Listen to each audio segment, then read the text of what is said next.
YouTube fame is a weird thing. One minute you can be on top of the world, raking in millions of views, and then in a blink of an eye, one video, product, or badly thought out tweet can live in the memory of the internet forever. So today, we're going to be looking at some mistakes the YouTubers wish you forgot, and some of the biggest PR disasters in British YouTube history, and see how it shaped the public perception of them as a creator. But first, if you didn't know, we make weekly documentary videos here on this channel, and it would be awesome if you could drop a like and a sub to the channel, so we can keep on pumping out these videos. And if you can't get enough of me, make sure to follow me over on Spotify so you can watch and listen to my videos on the go. And also, you're just gonna have to accept me wearing a wife beater throughout this video because it's literally hotter than the sun in here. So with all that shit out the way, let's get back into the video. Perhaps one of the biggest stinkers to occur in unfortunate circumstances is Zoella. As most will know at this point, Zoella is a cultural and foundational member of the early UK YouTuber scene and was instrumental in creating the hype and idea around influencer boxing. His biggest fight was against KSI, which was a bit of a full circle moment for him as JJ was his hero. In fact, Joe's first ever video was called How to Be KSI, which got JJ's attention and kickstarted his career. However, this video is now deleted because, well, I'll let you see why. Step 1 in gaining the appearance of KSI LGBT. You've got to be black. I'm sorry, you've got to be black. I know, like, it's annoying because, like, I'm born African, I'm clearly African, so, like, I don't have to worry about it. But if you at home, if you're, like, kind of in that situation of, oh no, I need to be black, I've got a quick, easy way to make you black, so here it is, okay? Boom! Yeah, look. It just looks legit. Now, making music and songs was also an important part of Joe's come up as a creator. He made numerous songs throughout his YouTube career on many different topics with many different variations of quality. However, arguably his most successful project came in May 2014, in the weeks leading up to the World Cup in Brazil. In a collaboration with KSI and KSI's long-term music collaborator Randolph, Joe released his own World Cup song. The video got over 1 million views in 4 days, and over 21 million views in total. At the time, it was wildly popular and seen as a great success, as you could really see the effort that Joe had put into the video, with him travelling to Rio just to film the music video and bringing a makeup artist along with him to transform him into iconic players from that World Cup, including players like Ronaldo, Zlatan, Gerrard, Neymar, Kagawa and Balotelli. However, as the years have rolled on, it doesn't take much of a look to realise that the video has aged like milk, with people accusing Joe of doing blackface and believing that he was racist. Joe would never get away with playing Balotelli and Kagawa today. You could do anything in 2014, Jesus Christ. This video is exactly why we should stop holding people accountable for stuff they did 20 years ago. I'm black and I remember watching this song years ago thinking nothing about the Balotelli makeup, just seen as nothing more than him simply trying to look like Balotelli. Now in 2024 I'm shocked, as it's because we're in a different era with different morals. Because this video isn't exactly politically correct, Joe has since unlisted the video. In the same year as this World Cup video, in November 2014, Joe posted another video which would ultimately get deleted as well, which once again saw him in makeup, this time as Mario Balotelli in a Liverpool kit picking up girls. If he did this today, he'd be slaughtered for doing blackface. That whole video aged like milk. Despite what some may think, it's obvious that there's no malicious intent in the videos. And I mean, you only have to look at Joe's back catalogue, he's dressed up as so many different characters that the intent was never to offend. It's obviously not a great look, but the videos just happen to come out at a time when what was considered acceptable looked nothing like it does today. In 2026, after years of not really posting content regularly, Joe has hit the headlines once again. It comes after Joe posted a series of Instagram videos in which he declared his love for God, which there's nothing wrong with, of course. However, the videos were delivered with an intensity and passion that seemingly came out of nowhere. I have tried everything to try and feel genuinely fulfilled and at peace. Spirituality, diet, travel, here, there, everywhere, work, fame, money. I have tried everything that seems like it could work for me, and he never ever gave up. He has genuinely transformed me. He has renewed my mind. He is the truth, the way, the life that we are all searching for. Whatever it is that you're battling, absolutely there is a way out, and it is found in turning to Jesus Christ. And if you don't know how to pray, if you don't know where to start, just start by asking him to reveal himself to you. Please do. Just ask him to reveal himself to you. And come home. Just come home. Turn away from the enemy. Turn away from all the things that you know don't really serve you and come home. That's all he wants. I see so many people, my friends, putting things in their gums, sucking on batteries, getting smashed, drugs, lusting, talking badly, talking with so much hate, resentment, so confused, so lost, and turning to things that I know are bad for me, that aren't serving me, that are bringing me down, but it feels like my only moment of peace and relief. That's all it feels like, and it's what you're living for, that moment. He requires mercy, not sacrifice. Come as you are. Come as you are. Turn to him exactly as you are. He knows everything about you already. He knows everything. Come to him and he will reveal himself. 10 years ago, this would have been on internet melts. This is a mad pivot. Bro is not taking the KSI Sidemen news well. Now, throughout Joe's content, he's spoken openly about his struggles with mental health, his exploration into spirituality, and his use of ayahuasca, which, if you're unaware, contains DMT, which is the drug that gets released when you die. Now, because of this past, people are quick to jump to conclusions and even worry for Joe, with some people speculating that he may be showing signs of religious psychosis or even doing a scandal to the religious pipeline. But there were also others congratulating him on finding his way through Christianity. But after the mass amount of concern/confusion behind the clips, Joe posted another video reassuring his fans that he would soon be making a full-length YouTube video explaining everything. I'm loving angels instead. Hello everyone. Now, I appreciate it can be quite intense and shocking to see someone in a vulnerable, kind of state that like I've posted today. But I really am trusting the process with this, what I'm being guided to share, who it's meant to reach. And those tears, they are from a place of utter deep joy, but also pain, for the people that I care about. Everybody, every single one of you watching this right now that I care about, and what you may be going through. And that I just want to, I'd love to just shake everyone and be like, this is what you're looking for. But, I'm being guided to do things in certain ways, and I'm trusting it. And there is a longer form YouTube video coming out very soon where I've gone into everything. So buzzing to put that out. But have a good night. Top of the morning, you lot. Now, for those wondering, have we lost you? Are you ever going to make normal stuff or just banging about? Jeebus. All right, well, we're out here. New squad. Filming a very special return video to the Zoella YouTube channel. It's crazy. We've got a bunch of stuff planned. Let's see how it unfolds.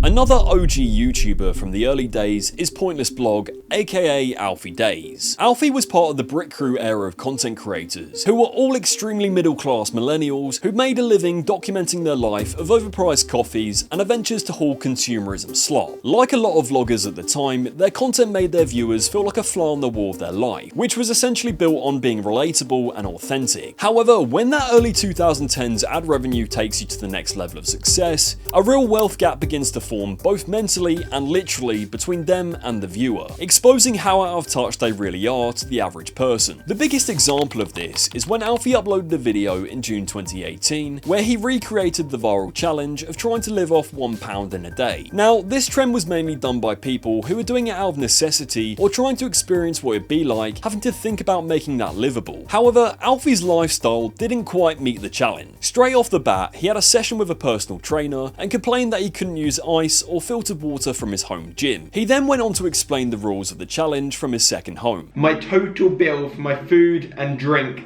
intake is going to be under £1. I don't know if this is going to be possible because where I live everything is quite expensive. I feel like if I was doing this in a country like Thailand or something, which I've never actually been to before but apparently is super cheap. Despite not quite understanding that countries' prices are all relative to the people who live there, he went on to explain that he wasn't allowed to accept freebies. So I should note another rule is that I'm not allowed to ask people for free food. Like I can't go into a shop and see somebody that I know and be like, hey, please can you buy me this sandwich? Or I can't just go for lunch with Zoe and have her pay. That does not count. Naturally, Alfie made his way down to Waitrose, which is one of the most expensive supermarkets you can go to, and picked himself up some reduced pastries. He then made his way to Krispy Kreme Donuts, where he was recognised and given a free box of donuts and a coffee, which was then followed by an impromptu shopping trip. May or may not have done a little bit of shopping in town, but no food, no drink, so don't worry, I haven't spent anything out of the £1 budget. Bought myself a t-shirt, bought myself a game for me and Zoe and our family and friends to play. I bought a couple of earrings for this here, a beard comb. Oh, and I bought Zoe a pizza for dinner. After this, Alfie then had to hunt down dinner, securing a reduced mac and cheese and a can of baked beans. Also, can we just talk about how I had 7 pence left over? I had spare money today. Today's actually gone so good. I'd spare money. This lack of self-awareness obviously immediately led to fan backlash and instantly made him a meme with people making fun of him across the internet. He is deeply out of touch with reality. I don't think he's a nasty person, but he doesn't realise how ridiculous he comes across, bumbling through life like a privileged fool. The cherry on top of the cake is how throughout the entire video he's wearing a Gucci backpack. What followed the video was a tsunami of hate headed towards Alfie. The story became so insane that even mainstream outlets were reporting on it. Alfie resulted in making a video addressing and apologising for the situation. However, unfortunately for him, this made him an even bigger meme trying to defend his claims of not being a Tory. Something that I saw floating around on Twitter yesterday was the amount of people that were calling me a Tory. And I just want to 100% clear up right now that I'm not a Tory. This even sounds like stupid for me saying this coming out of my own mouth, but the amount of tweets yesterday from people calling me a Tory, I feel like I just need to say in this video right now that is for sure not the case. The fact that he felt like you would even have to apologise for having a political stance is hilarious in itself, but YouTubers and celebrities showing themselves to be completely out of touch is nothing new, especially for Alfie's household. In September 2017, Zoe Sugg, aka Zoella, launched a 12-day Christmas advent calendar in collaboration with Booze. The calendar only had half the amount of doors a usual Christmas calendar would have, and cost a whopping £50. Now, there are obviously luxurious calendars on the market every Christmas. However, the problem came that there was nothing of any worth actually in the product. Instead, the calendar contained a ball, a small bag of confetti, purse, a candle, 2 small cookie cutters, a 30ml bottle of spray, and 7 stickers. So when it became available, her fans were furious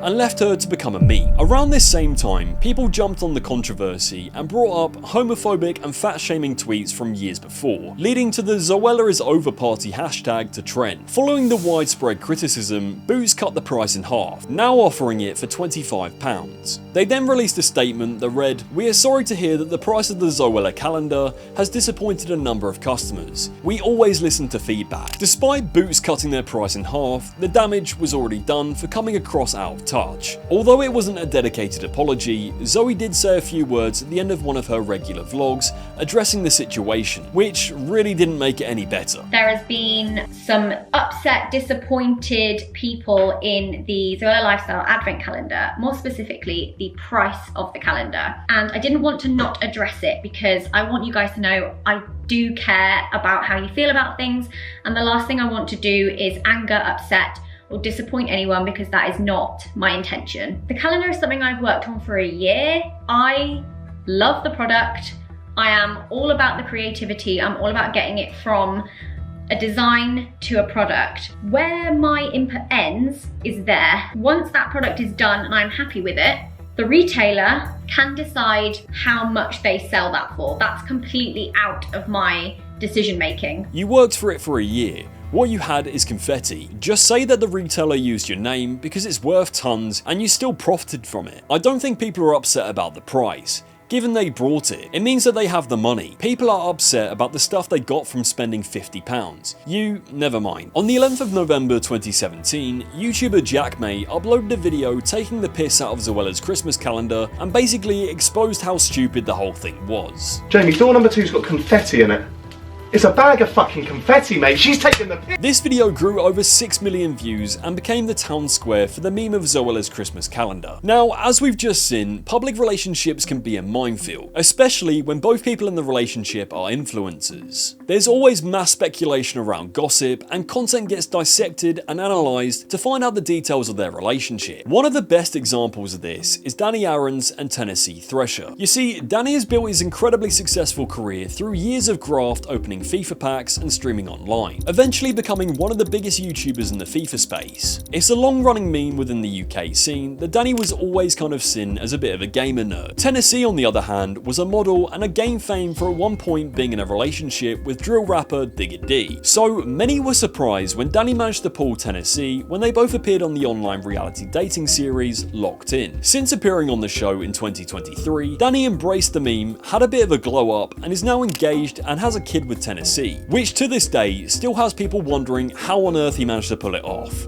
Despite another meme being created out of this, they actually went on to create a podcast called Punching, which directly acknowledges the meme. But with their relationship being so public, any sense or conspiracy of a fracture in the relationship leads to ridicule. In March 2026, a clip from one of Danny's live streams went viral. In the clip, Danny was on the phone to Tennessee asking for recommendations on FIFA packs while she was on a solo trip to LA. However, unfortunately for Danny, it seemed like she was a little bit preoccupied. I have a question that I need an answer to. Yeah. So I'm building myself in a FIFA 15 career mode. Yeah. And I need an honest verdict from a lover of my body. Yeah. Sorry, you in a rush? Sorry? No. No? Okay, no worries. I need an honest verdict of a body type. Okay. I've got 3 options for you. Ready? Yeah. Slim, Yeah. regular, Yeah. stocky. Stocky.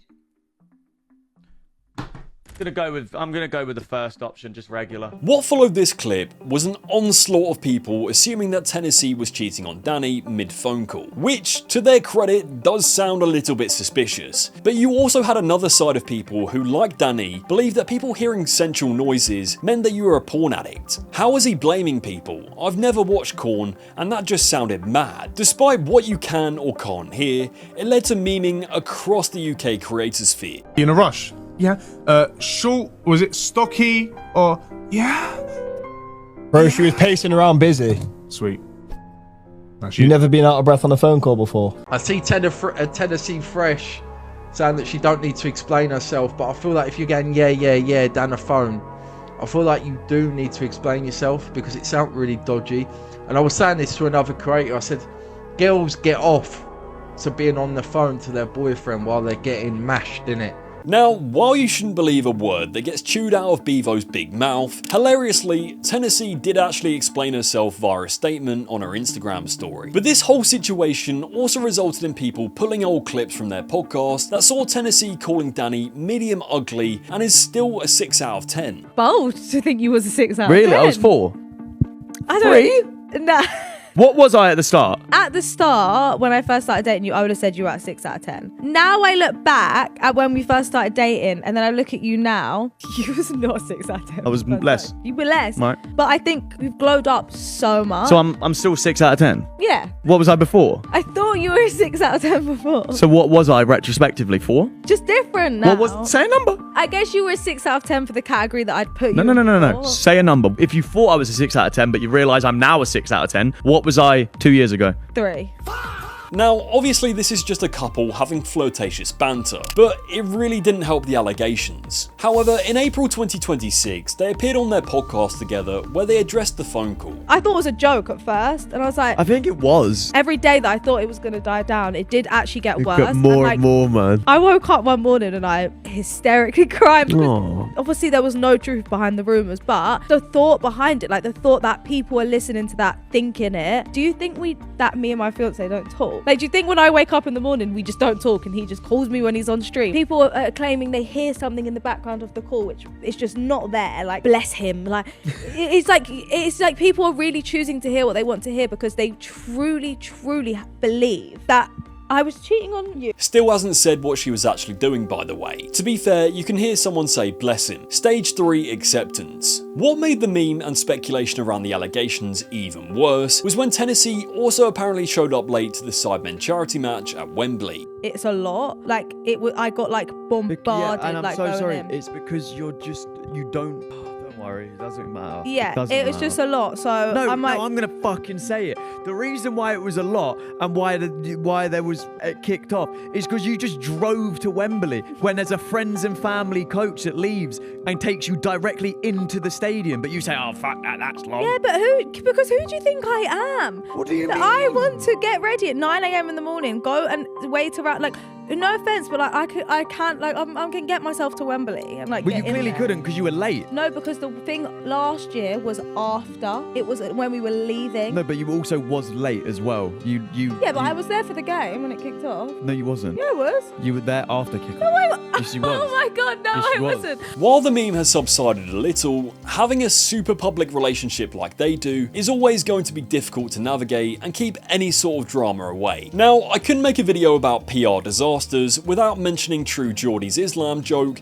and beef with Andrew Tate, because it set off a chain of events in the YouTube space. But saying that, I've already covered this topic extensively and this video would be like an hour long. So if you want to find out more about that, I'd recommend watching both these videos I've made and explore the rest of the videos on this channel. The next creator is arguably the most disliked man in football content. Now, Thogden, aka Theo Ogden, has been involved in a plethora of drama that has made him the subject of ridicule. From using a Newcastle fan's heart attack for clickbait in a YouTube thumbnail, to having beef with AFTV, to literally stealing off a child. You see, Theo is a Bolton fan, and when goalkeeper James Trafford was playing for them in 2022, Thogden made a lot of content claiming that he was the brother of James Trafford because they apparently looked alike. But because of this, during a vlog before one of Bolton's games, a young fan of Theo showed him a signed pair of gloves that James Trafford had given him. Theo then proceeded to assume that it was for him and took it for himself. Michael, what's this? It's Trafford's glove from last season. Glove from last season, yeah. What, my brother?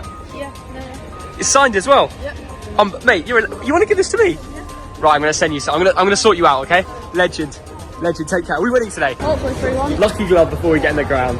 What a guy. Trafford's got off the last. After this clip went viral on Twitter, Thogden then DM'd the person who wrote the tweet to ask if he knew the kid because he wanted to give him back the glove. Despite all this drama, the kid did eventually get his glove back, but to even accept something like that from a fellow Bolton fan, let alone a little kid, is insane. In the same few months, Theo then got paid by Qatar to go to every single World Cup game during the 2022 World Cup, which he got flack for because he would have to leave half the games to go to another World Cup game and just generally accepting blood money. Theo's whole time in the tournament kind of showed that he lacked the self-awareness to see how this might come across out of touch. If you're a sellout, don't moan about being disliked. That's the price you pay for selling your soul. A few years later, Thogden then got the opportunity to meet Messi thanks to the Saudi government. But that's kind of weird actually, because Theo had this to say about the Saudi government when they took over as owners of Newcastle. Also a real moral side to this takeover. Right.